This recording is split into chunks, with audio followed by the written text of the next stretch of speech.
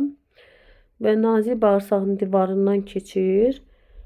Fikir verin, burada daha parçalanıb artıq yazıb. Burada qidanın tərkibində molekullar iri olduğuna görə nazik bağırsağın divarından qana keçə bilmir. Digərində isə nisbətən parçalanıb. Yəni burada nazik bağırsağın fermentləri qidaya təsir edir və onu daha kiçik molekullara parçalayır. Artıq bu ortadakı şəkildən danışıram. Bu şəkildə, sonuncu şəkildə isə qida molekulları kifayət qədər kiçik olduğuna görə diffuziya yolu ilə nazik bağırsağın divarından qana keçə bilir. Yazıb burada qan axarı. Yəni əvvəlki vəziyyət belə olur, nazik bağırsaqda qida, sonra həzm fermenti təsir edir, ortadakı şəkildə kimi alınır. Sonda isə parçalayır və daha kiçik molekullara parçalayır və oradan diffuziya yolu ilə nazik bağırsağın divarından qana keçə bilir. Sonra burada düşün, müzakirə et, paylaş sualı var ki, kimyəvi reaksiyalar zamanı katalizatorlar sərf olunmur. Belə olan halda fermentlər orqanizmin həzm bəzləri tərəfindən daim hansı səbəbdən əmələ gəlir? Onların fəaliyyətinin pozulması zamanı insana fermentin dərman forması niyə təyin olunur? Bunu isə cavab tapıb şərhlərdə qeyd edin. Baxırıq bura. Yoğun bağırsaq. Gəlirik burada yoğun bağırsaqda. Ümumiyyətlə qida maddələrinin əsas həzmi və sorulması deyirik ki, nazik bağırsaqda gedir. Nazik bağırsaqda həzm olunmayan qida qalıqları dalavarı, yəni peristaltika hərəkəti nəticəsində gəlir hara? Yoğun bağırsağa. Yoğun bağırsaqda suyun qana sorulması, eləcə də nəcis kütlələrinin formalaşması və bədəndən xaric olunması buna defekasiya deyilir. Bu baş verir. Yoğun bağırsağın baxırıq ki, burada şəkil təsvir olunub. Yoğun bağırsağın selikli qişasında yerləşən vəzlərin ifraz etdiyi şirənin tərkibində çoxlu selik olur, az miqdarda isə fermentlər olur. Kör bağırsaq çıxıntısında limfositlər və bağırsaq çöpü bakteriyaları yaranır. Yoğun bağırsaqda demişdik ki, 3 hissədən ibarətdir. Onların ilk deməli kör bağırsaq çıxıntısı apendiksdə deyilir duru. Orada bakteriyalar, yadınızda keçən dərs izah edəndə demişdim ki, bakteriyalar orada yığıla bilir. Və limfositlər və bağırsaq çöpü bakteriyaları yaranır. Bağırsaq boşluğunda düşən mikroorqanizmlər bitki mənşəli qidanın tərkibində olan sellulozanın parçalanmasını həyata keçirir və eləcə də bir sıra vitaminlərin K vitamini, B qrup vitamini sintezini həyata keçirir. Yəni bağırsağımızda yaşayan bakteriyalar bir sözlə xeyirli bakteriyalar hesab olunur. Çünki onlar K qrup vitamini, eləcə də B qrup vitaminlərin sintezində böyük rolu var. Eləcə də bu bakteriyalar bitki tərkibli sellulozanın parçalanmasında böyük rol oynayır. Nəcis kütlələri formalaşır. Çünki yoğun bağırsaqda tamamilə suyun qana sorulması başa çatır və nəcis kütləsi formalaşır.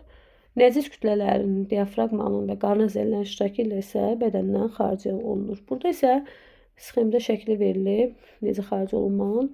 Əvvəlcə yoğun bağırsağın segmentli quruluşu halqavari yığılmalar nəticəsində nəcis kütlələrinin qarışdırılmasına səbəb olur, lakin irəli itələmir. Çünki bu prosesdə suyun sorulmasına kömək edir. Əvvəlcə suyun sorulması prosesi baş verir. Sonra isə peristaltika nəticəsində nəcis kütlələri qarışır və irəliyə ötürülür. Hər segmentin arxasındakı əzəllər yığılır, öndəkilər isə boşalır. Gün ərzində 2-3 dəfə yəni bu təkanlar, güclü təkanlar baş verir. Nəticədə nəcis kütlələri irəli ötürülür və xaric edilir. Buna da deyirlər nə? Defekasiya prosesi. Öyrəndiklərinizi tətbiq edin. Eləcə də öyrəndiklərinizi yoxlayın, özünüz qeyd edirsiniz dəftərinizə Keçirik burada elm, texnologiya, həyat. Görək burada nədən söhbət gedir və sonra isə xülasə gəlir. Elm, texnologiya, həyat. Deməli burada mədə bağırsaq xəstəliklərinin öyrənməsi üçün lazım olan metodlar haqqında danışılır. Hansı ki öyrənməsi üçün istifadə olunan hazırki metodların özündə də çatışmazlıqlar mövcuddur. Çünki belə müayinələr zamanı bəzən xəstələrdə ağırlı hallar baş verir, xəstə çətinlik yaşayır, xoşagəlməz hallar olur, xəstə əziyyət çəkir. Mədə və bağırsaqlarda temperaturdur, təzyiqdir, tuşluq kimi vacib fizioloji amillər barədə məlumat, yəni həmişə də asanlıqla əldə etmək olmur. Ona görə də həzm orqanlarının müxtəlif funksiyalarını öyrənmək üçün radiotelemetrik üsullardan istifadə olunur. Nə deməkdir bu radiotelemetrik üsul? Miniatür kapsullardan istifadə edirlər. Burada veriblər miniatür kapsulu. Miniatür kapsuldan istifadə edərək həzm sisteminin bütün hissələrində belə deyək də temperaturdur, təzyiqdir, bunları ölçmək mümkündür.